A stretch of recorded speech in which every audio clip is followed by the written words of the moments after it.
There is a magpie in your garden right now that has a specific memory of you, not a general sense of whether you are safe or dangerous. A specific memory of a particular morning, a particular movement, a particular sound you made, filed away and retained with a precision that most people would find deeply uncomfortable if they understood it fully. You may not remember the moment. You may not even know it happened. The magpie does. And 3 years is not long enough to change what it recorded. Welcome to Garden Bird Secrets. If you're new here, subscribe.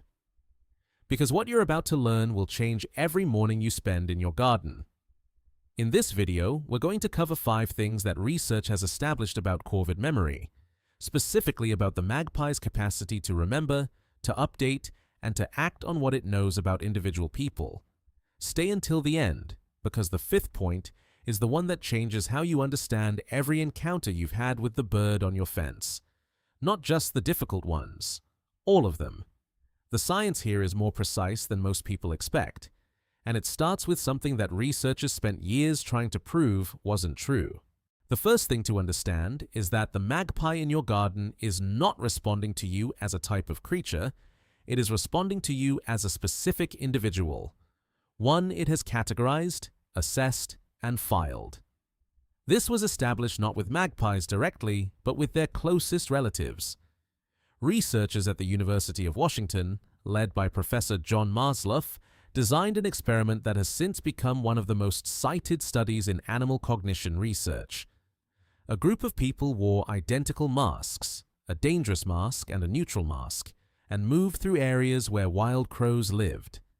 The people wearing the dangerous mask captured and banded birds. The neutral mask did nothing of the sort. What happened next stopped the research team.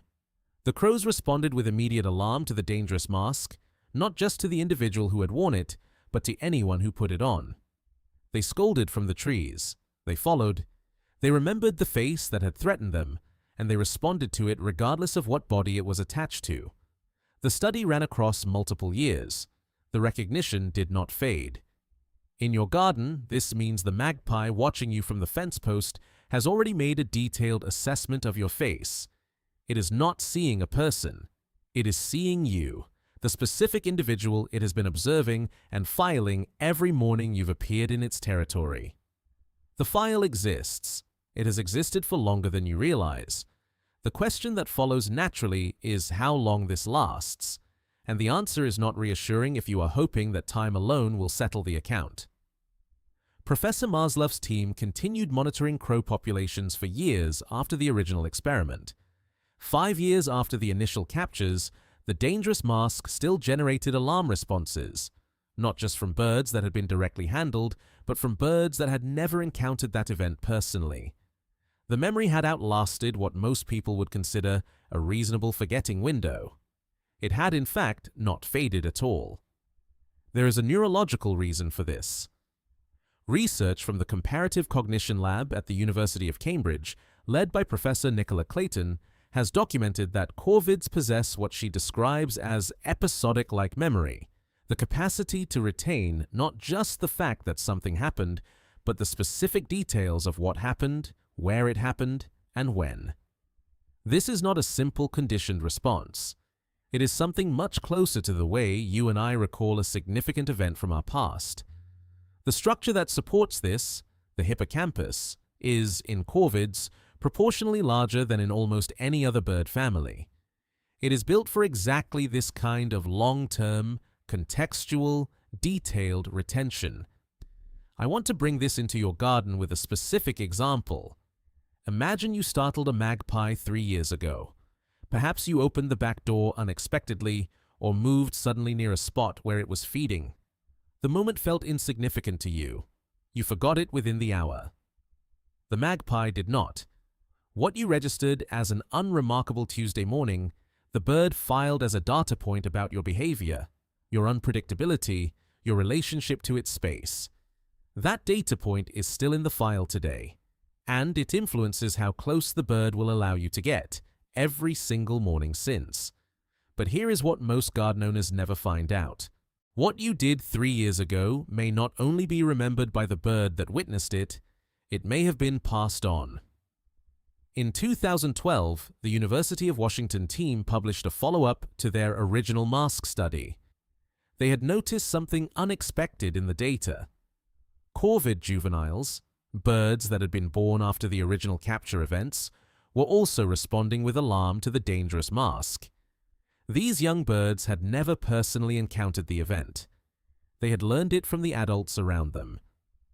The mechanism is social learning combined with what researchers call mobbing behavior.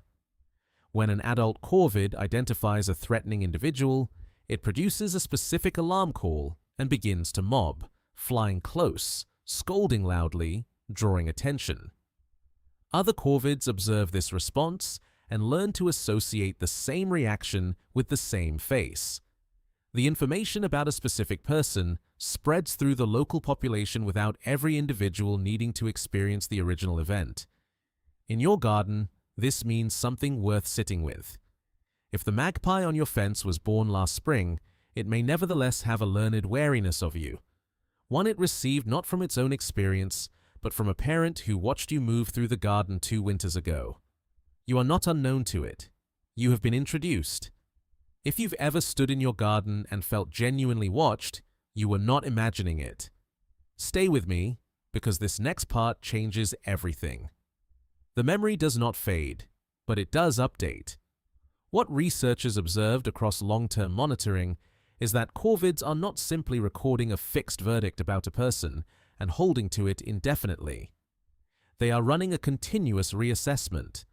When the behavior of a previously flagged individual changes, when they begin to move more slowly, to approach less suddenly, to offer food consistently over time, the bird's response changes too. Not overnight, not without evidence, but it changes. Research from the University of Exeter on flight initiation distance, the point at which a bird chooses to leave rather than hold its ground, has shown that this threshold is individually calibrated. 2 people standing in the same garden at the same distance from the same bird can produce completely different responses because the bird holds a different file on each of them, built from a different history of interactions. I want to give you a second moment to consider. Imagine someone who had, for years, been indifferent to the magpies in their garden, not unkind, simply unaware. Then they began to notice. They put out food in the same place at the same time each morning. They moved slowly. They stayed at a respectful distance. They did this not for days, but for months. The magpie did not forget what came before, but it began to account for what was happening now. The flight initiation distance, the invisible threshold, gradually shortened. The bird began to hold its ground a little longer. The file was being updated, not erased. The relationship was being renegotiated. What you do in your garden today is not separate from what you did before. It is the newest entry in a record that has been open since the first morning that bird noticed you. Everything we've covered so far concerns the memory of a threat, a difficulty, an event the bird wished had not happened. But the same mechanism, the same hippocampus, the same episodic-like retention, the same social transmission, operates in the other direction just as precisely. Professor Maslov has written extensively about corvid gift-giving behavior. In a case that has been documented and followed for several years, a young girl in Seattle began leaving food for the crows in her neighborhood, placing it carefully, consistently in the same place each morning. Over time, the crows began to leave things in return. Small objects, a button, a fragment of foil, a smooth white stone. Not randomly, specifically, in the place where food had been left. Objects that had, in some functional sense, been selected and placed. The same memory that files a threat also files a kindness. The same social network that shares a warning also shares an introduction. In your garden, this means the magpie watching you from the fence is not simply a creature processing your presence as a neutral event. It has a history with you, a specific, detailed, long-term history. One that includes the moment you may not remember, the morning it does, and every ordinary exchange between the 2 of you in the years since. It is not watching you the way it watches a passing car. It is watching you the way you watch someone you know. I want to set the science down for a moment.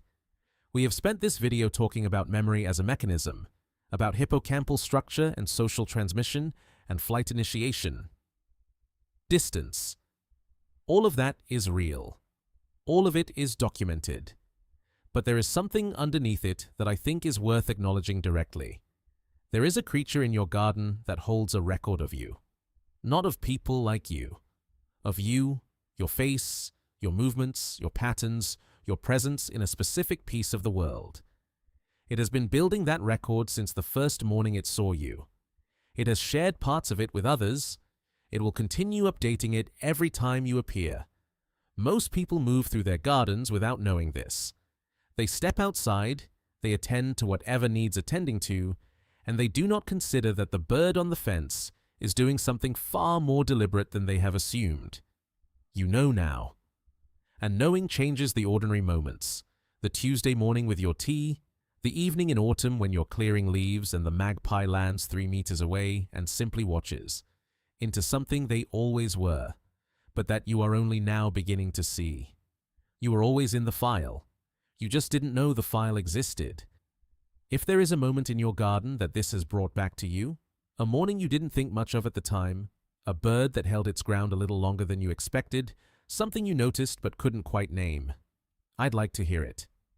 Tell me in the comments. I read every single one.